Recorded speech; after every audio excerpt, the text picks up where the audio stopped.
Сәлем балақай, қалың қалай? Hello my dear pupil. How are you? Я балақай, мен сені тағы да құттықтағым келіп тұр. Өйткені сен екінші модульді да аяқтауға міне таяп қалдың. Okay. Please open your pupil's book at page 30 and 31.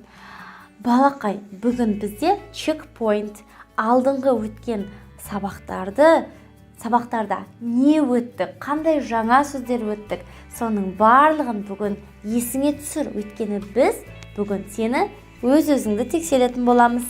Okay? Let's get started.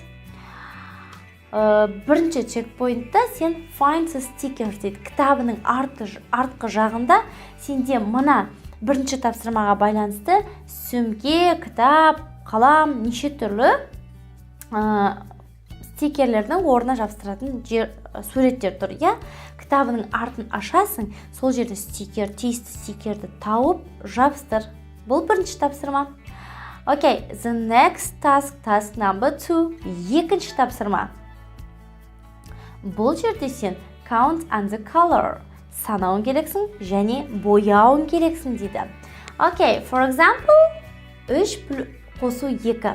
3 plus 2 equal 5.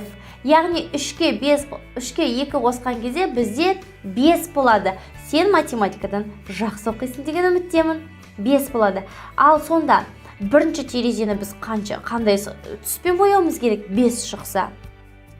Окей, blue, көк түспен. Керемет. Міне, бұл тапсырманы саған орындауға бір 2-3 минут берейін. Кәне, орындап ал.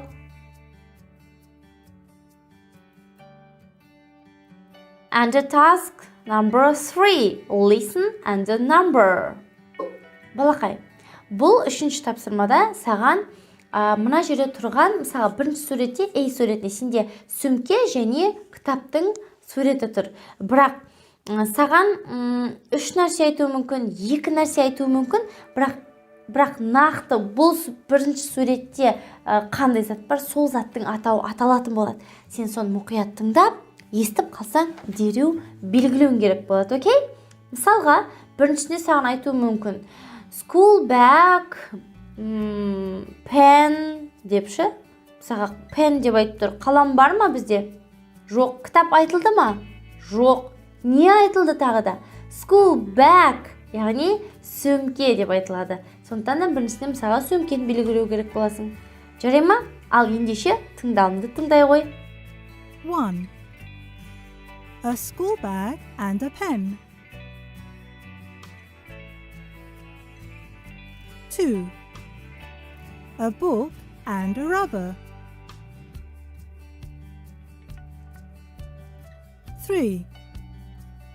A school bag and a book. 4. A rubber and a pencil. 5. A book and a pen.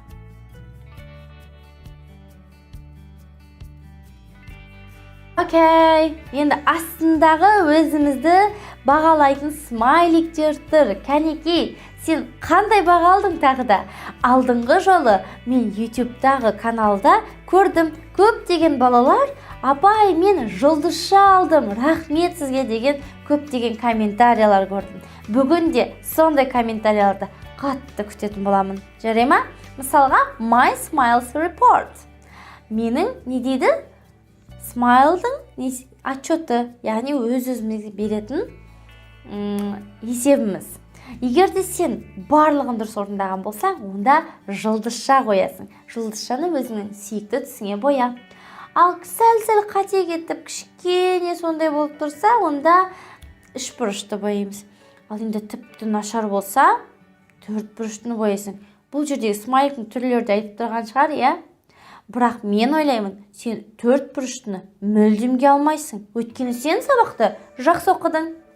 Міне, бүгінгі біздің сабағымыз бітті. Ал үй тапсырмасына activity book'тан, яғни activity кітабыңнан 33-ші бет. Бұл жердегі тапсырмалардың барлығы түсінікті, мен түсіндірмесем де өзің орындай аласың. Және астында, егер де қарашы, count from 1 to 10. Егер де 1-ден 10-ға дейін сен санай алатын болсаң ағылшынша, онда сен тик қоямыз. Екіншісі, name school items. Мектеп құралдарының, заттарының атауын атай алсаң ағылшынша, оған да тик қоямыз. Және де барлық әндерді айта алатын болсаң, осы күнге дейін өткен бірге де, оған да тик қояй ғой. Міне, сонымен бүгінгі сабағымыз аяқталды. Келесі модульде кездескенше, goodbye!